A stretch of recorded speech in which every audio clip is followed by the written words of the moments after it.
What's up, folks? Welcome back to Talking Stuff, the Ohio State recruiting podcast on LettermenRow.com. I am Jeremy Birmingham. That is Spencer Holbrook. We are, as always, brought to you by Buyers Automotive. If you're looking for an auto, check out buyersauto.com, and they can hook you up. Spencer, what's up?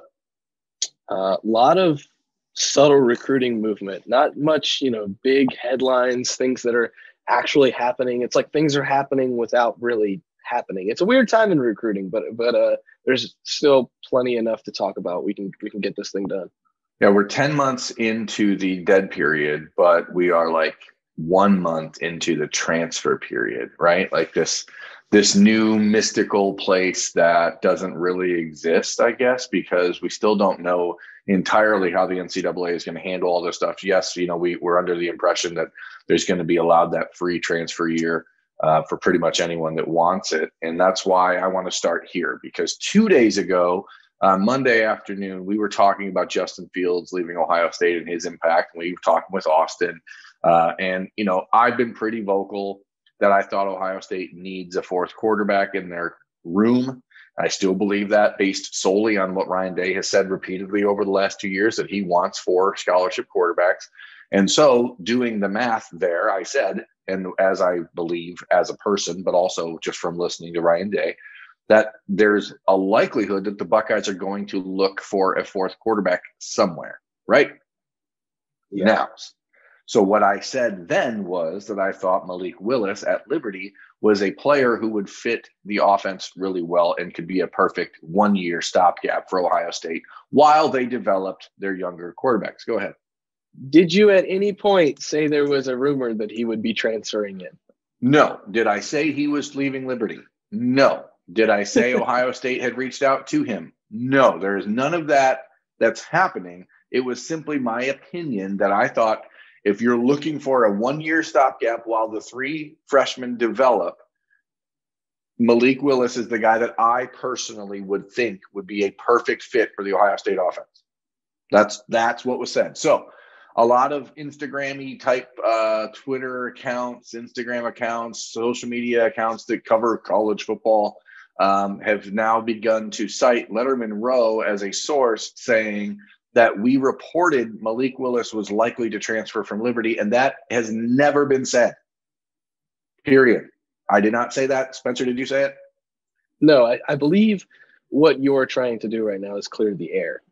Yeah, I just don't want people thinking that I said that this kid's transferring, because I didn't. I said I think in a world where you can go out and pick any quarterback you want to supplement the roster, he is the guy I would personally want on the Ohio State roster. So that's where that is, okay? So for anyone out there watching, listening, I am not saying that Ohio State is trying to get Malik Willis to transfer, nor is anyone suggesting that. So please take this as me saying, don't take what I've said and make it into something I didn't say. What I think is that Malik Willis would be a hell of a good quarterback in the Ohio State offense. And if they're looking at a grad transfer, that's where I would go, where I am in charge. Okay? We good? Got it. The air has been cleared. I'm telling you. It feels a little cleaner now that you've gotten that off your chest. I'm telling you, the internet is just a weird place, man. Like, and I get it. Maybe it's my fault, Spencer, because, I like to sort of speak in code at times. This was not code, and maybe I apologize if I was putting it out there in a way that makes people believe that it was like, some sort of hidden agenda. It's not. It was just my personal. If I was playing NCAA College 14 and there was a free transfer year, that's the quarterback I would go after. Okay?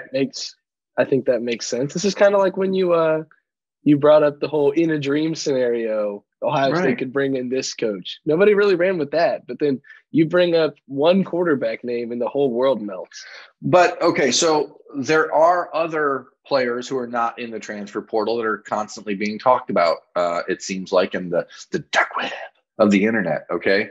So one of those is Elias Ricks, cornerback at LSU, who is being now again, and this happened about a month and a half ago, actually, Spencer, where people started to have this idea that Elias was going to be leaving LSU. and that Ohio State and USC are the two schools to really watch if he was able to move on, if he decided to move on. Okay? He's not in the transfer portal. Let's be clear. I don't know anything about his intention to do so.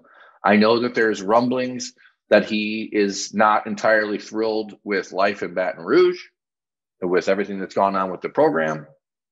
That makes sense, right? Yeah.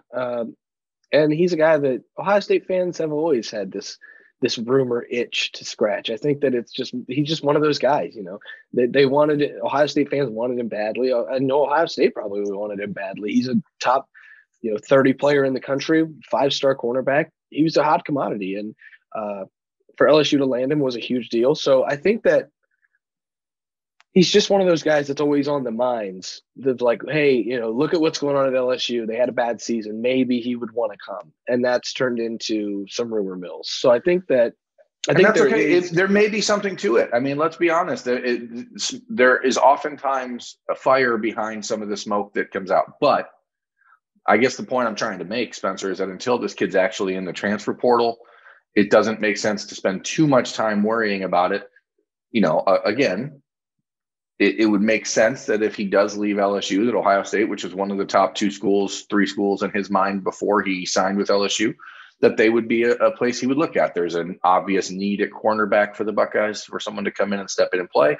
He was the best freshman cornerback in the country. He's from Southern California, so obviously USC makes sense, and they're putting together a little run out there with some big-time signees. And so you just start to wonder, okay, maybe this makes sense. He's very close with Legend Cavazos, Julian Fleming, a lot of those guys from the 2020 class.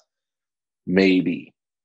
I'm just going to say maybe, okay? But until he's in the portal, I think people spend too much time worrying about what could be and not what is. Yeah, but, as we move along, and this is a really good transition, I'll give myself some credit here. There is a guy already in the portal who could be an option for the Buckeyes if they want to. I think you're talking about Jalen Green at Texas, who is a player that I think was, very highly rated coming out of high school. He had interest in the Buckeyes coming out, but he was from Texas and really didn't give an opportunity to get a real good look at Ohio State. The Buckeyes were transitioning defensive backs coaches and that kind of stuff. And so there was a little bit of discombobulation occurring at that time. He is in the transfer portal as Texas is making, changes to their staff. Jalen Green is a player that I've been told by sources in the plains. It's not really the plains, is it? I mean, where the wind comes sweeping down the plains. That's Texas, Oklahoma, over in that area. I thought it was the 40 acres. Whatever. I mean, I don't know how many acres there are. I'm just saying that there's some people call that the Midwest, but we Ohioans obviously call Ohio the Midwest, even though it's really not. We're more like the Mid-East. No, we're the Midwest. But I don't know that we are. Like, geographically speaking, I think we're the Middle East. Hey, so here's the thing. We're not the Middle East, but like the Mid-East. Not the Mid-East of America. Here, they grow corn in Ohio, right? A lot of it. It's the Midwest. I don't think that corn growth is necessarily a geographic labeler. But anyway, the people down in the Texas area are saying that there is interest from Jalen Green in Ohio State.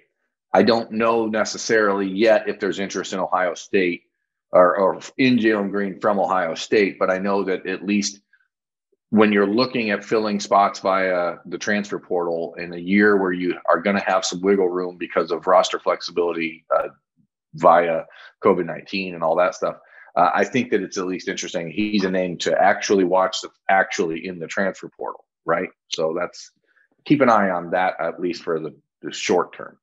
I think this is a good balancing act for Ohio State, a good balancing exercise for Ohio State. You bring in multiple defensive backs in the 2020 class. You bring in, which you're always going to bring in multiple defensive backs in every class. You really should.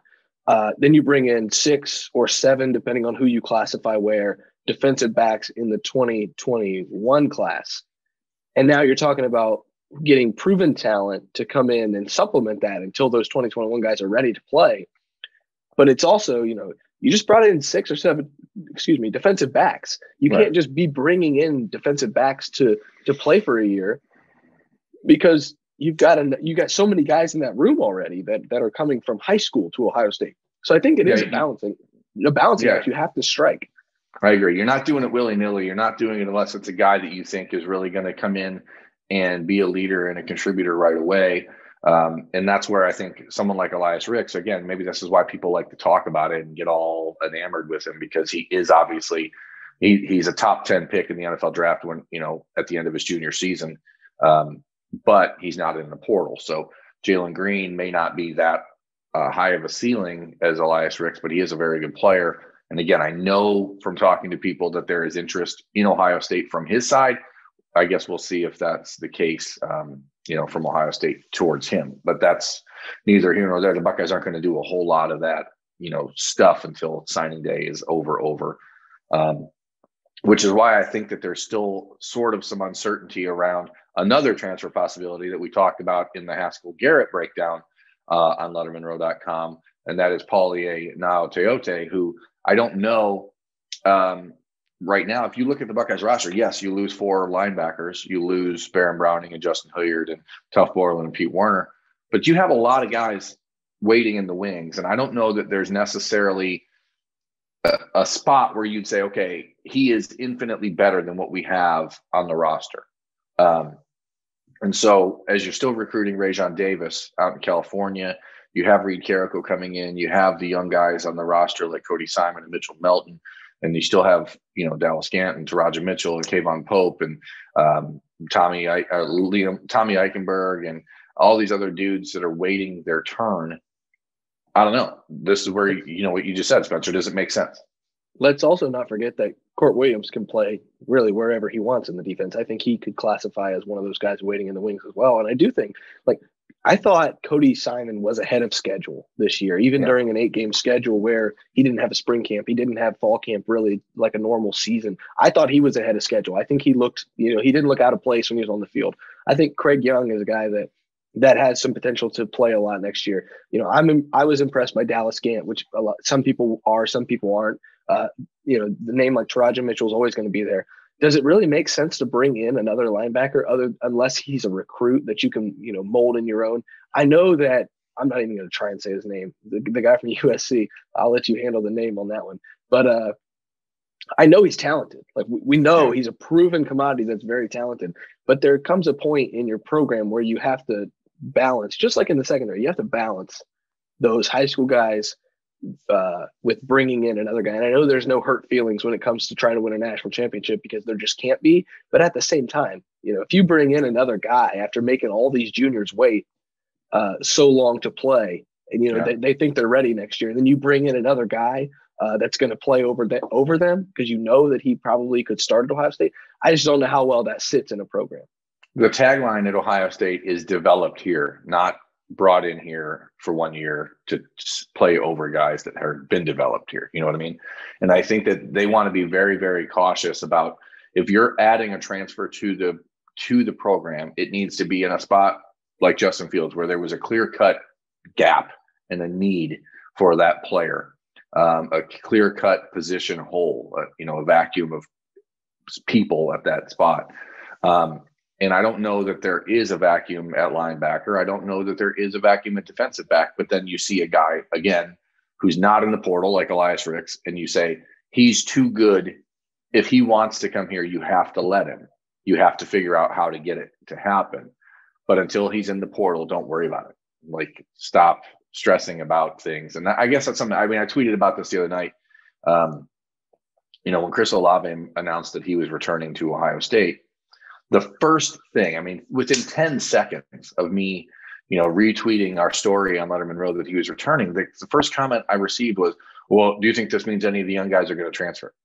And it's like, man, I wish people, you'd hope that after the last year of life and the last year of just the human experience, that people could find it in them to just grab one little moment of happiness and be like, hey, that's pretty cool. This dude's coming back and he wants to be a part of the program and he's an all-American type player. And hey, that's great. But instead, the initial reaction is doom and gloom about who potentially could be leaving. And it's sad, Spencer. It's sad. It's crazy to me because here's the deal. And I don't know if I'm going to break anybody's heart or really Not mine. throw a surprise at somebody. There's always going to be movement every offseason. Every offseason, there's movement. If Chris Olave coming back means that another wide receiver is going to leave, so be it. It's Ohio State. The program is going to be fine if one of the young guys transfers out. I'm not saying that's going to happen. I'm just saying hypothetically, if the Buckeyes, and this could be a transition, if the Buckeyes can land JT Tuimoloau, there's probably going to be a defensive tackle that looks that's a year or two older than him and says, I can't play over him, and go and leaves. But when he commits, it's just going to be boom, boom, boom. Nobody's going to ask. Does that mean somebody's transferring? So it just no. But what people do in that instance, Spencer, is okay. Who's the next commitment? Immediately. Yeah, it's just crazy to me. Like every offseason, there's so much movement, and when a guy chooses to come back, an All-American caliber player chooses to come back, don't let that great news be the thief of your joy. Yeah, attrition is normal. Attrition is everywhere in college football. And it's going to get worse. And I think that this is the hard thing for people who have always sort of looked at college football as a saving grace, as opposed to the NFL with the constant player movement. And, the amateurism side of college football is going away. Like we can see that. This transfer portal, the free transfer year, the eventual name, image, likeness stuff, it's going to change the way college football is viewed. And I know that it makes people frustrated because you want to just enjoy the purity of the game. But every year now, we're going to hear about, there's rumors about this person leaving or this person leaving. And I know maybe it sounds stupid for someone, or people who report on this and get paid to talk about it and get paid to pay attention to it. It's not worth stressing about because, quite frankly, as Spencer just said, Ohio State is the winningest, has more wins than any program in college football history or something, right? I mean, is there anyone? Yeah. I mean, one of the top 2 or 3 programs in college football history. The Buckeyes have, had a down year in 2011, a down year in 2000. But beyond that, it's been a pretty good run for the last, 120 years or so. The chances of one player leaving and upsetting the apple cart to a degree that things are, unsavable is very, very low. And you certainly don't want anyone leaving. You wish you could have 115 scholarship spots, but the fact is there's one football. The state of college football is changing. And if you want great players on your team, that means other great players may have to go play somewhere else. And that is just the curse of success, right? Yeah. And here's the other thing that I'll say about this, because I think it's a discussion worth having in a recruiting sense, because the way I see attrition is it's healthy for a roster. If a guy thinks he can contribute somewhere else, let him go. If a guy, doesn't want to be developed here anymore, let him go. And if he doesn't want to be part of the brotherhood anymore, those 2 taglines kind of play along with all this attrition stuff. Like the brotherhood is there, but there's still attrition. Developed here is there, but there's still attrition.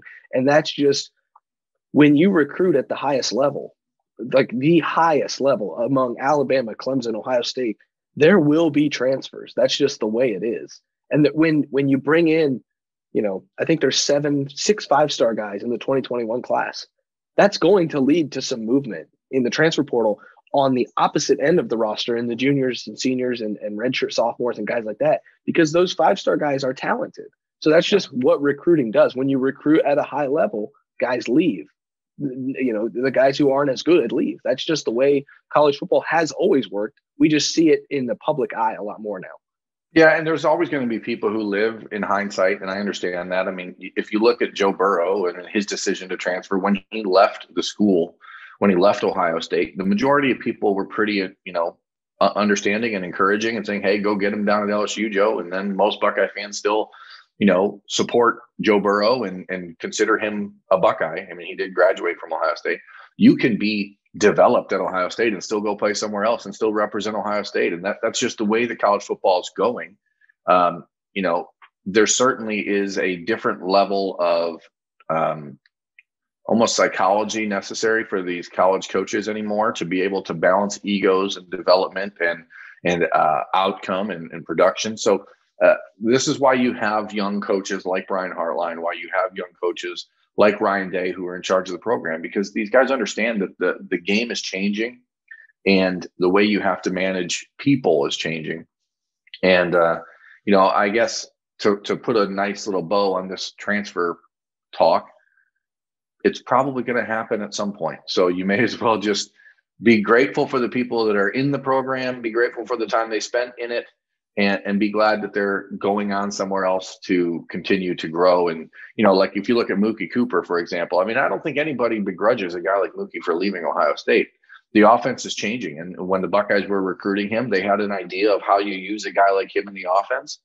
And then you start to see, well, maybe that's not the way it's going to be anymore. Maybe you don't have that, combo player that's when you can have receivers running the end arounds instead of having Curtis Samuels. You can have true receivers doing. And you just want them to go be successful. Yeah, and I look at a guy like Jalen Gill, who just did not work out at Ohio State. I think we can say that now a year later. That the Jalen Gill recruitment was exciting for Ohio State, but it just didn't work out. He goes to Boston College. He made an impact for Jeff Hapley at Boston College, and good for him. Like, he was developed a little bit at Ohio State, and then he goes on and he's successful, and good for him. And Ohio State was completely fine. So I just think that, those two examples, Mookie Cooper, that example, Jalen Gill, kind of almost a similar example there. But you just be happy for him and move on. And I guess we can move on because I know we wanted to talk about one more guy. My last point on this is I mentioned this on the radio on Tuesday morning, and I could talk about this for a while. I understand. I mentioned this on the radio on Tuesday. For young guys, if they're concerned about playing time right now, and they're going to have this year didn't happen, right? So they're all still true freshmen if they want to be. The opportunity to play with and to play alongside and to be trained with and to learn from a guy like Chris Olave is more valuable to me. And maybe I'm seeing this totally wrong, but to me, that's more valuable to have another year with a guy like Chris Olave who works like he does, who leads like he does. To me, that's more valuable than 10 catches. I guess that's what I'm saying. So we'll leave it at that.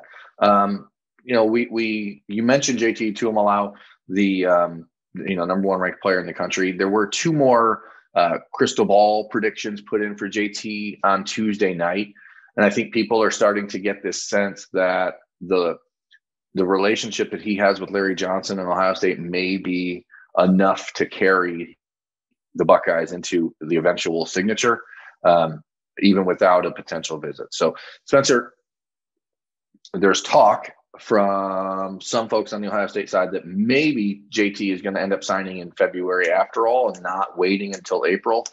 I think in a normal year, we would probably say that's a negative, because he hasn't been to Ohio State, but it doesn't feel like it's like it is at this point. Yeah, it seems like the relationship is winning out. And, Ohio State has the luxury right now of zeroing in on, JT Tuimoloau and Rajon Davis. And I'm sure we'll bring up Rajon Davis in just a few minutes. But I think it's important for the Buckeyes. They nailed down everybody they needed to in that early signing period. And now they can just zero in on these two very elite top end prospects. And one of them being the number one player in the country. When you can focus, like a laser on one guy and put all your attention on one guy, and have that and see that momentum in real time start, continue to shift toward you. That's got to be a good feeling for Larry Johnson, for the entire coaching staff. Yeah, and JT, I mean, I do not sit here to pretend that I have a relationship with him. I've tried to get some conversation going with him over the last year. He does not talk to anyone in the media other than Brandon Huffman out in Seattle, and that's certainly his right, and I don't disparage him for it. But so my entire read on this situation is based on what I hear from other people, what I hear from the signees in the Ohio State class. And what I do know is that in the last month and a half, he has been much more consistent and regular in the amount of conversation he's having with the Ohio State signees. So that's something that I think is a positive sign as we head towards signing day. And from what I understood, like I said, I believed initially that he would wait until April or maybe even May to make a decision to make sure he could visit Ohio State, make sure he could visit Alabama again, and really get a full look at the other schools he's looking at, including Oregon, USC. But that signing day date, like, it sort of just looms weird for people. Like, I think there's this idea that I have to sign in February and get it over with. And maybe they do just because they want it over with. I don't think that it hurts or helps Ohio State one way or the other if he decides to sign on February 3rd. I think that the decision will be the same no matter what. I still believe that JT Tuimoloau will end up signing with Ohio State. But certainly it is a delicate dance that they're doing with him. And I don't think he needs to visit to make that commitment. I do think that Rajon Davis needs to visit before he makes that commitment, because it just seems like his family is less open to the idea of him moving away 2,500 miles to go to a college that they haven't been to. So I think that for people wondering, if we're going to play in or out, there's only 2 names on that list, so we don't need the theme song or anything. But right now I have JT Tuimoloau in, and I have Rajon Davis out, because here we are 2 weeks to signing day, and he has not visited yet. And he seemed pretty intent when he was on Birminology 3 weeks ago that he felt like he had to make a visit before he could feel comfortable committing. Makes sense. That, we just put a bow on it with the 2021 in or out, and that might be the last time we play in or out all year. Well, for the 2021 class, yeah. Because we could start by playing it for the 2022 class, and really diving in to the recruitment of Will Johnson, 5-star cornerback from Grosse Pointe South High School in Michigan. We talked about him on last week's show. He did make his visit to USC over the weekend, and I think that for Will, that was an important trip just to see if he was comfortable going that far away from home. And if he, obviously it's nice to go out to Southern California in the middle of January when you're from the Detroit area. But coming out of that, the real talk around Will Johnson, Spencer, was whether or not Michigan was going to hire a coach that he had a good relationship with in the secondary, or if they were going to retain Mike Zordich. It looks like they're not retaining Zordich. And now they've hired a co-defensive coordinator from the Dallas Cowboys.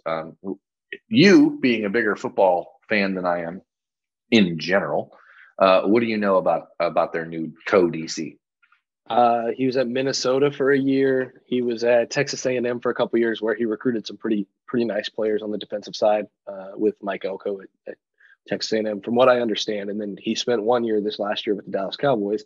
I've watched the Cowboys. The secondary looked bad, but that's obviously not always the coaches. That's not always the coach's fault in the NFL. To be honest, the position coach doesn't always have control of which players he's coaching. And so I think that's something important to understand when you look at a coach and say, hey, this guy coached the Dallas Cowboys secondary. It's like, well, the Cowboys were 31st against the pass. Well, it's like, hey, they weren't talented. So, but I do think, that's a guy that I think from the very limited information that we know, Will Johnson does like, I believe. And so it will get interesting, I think. I don't think this recruitment is over.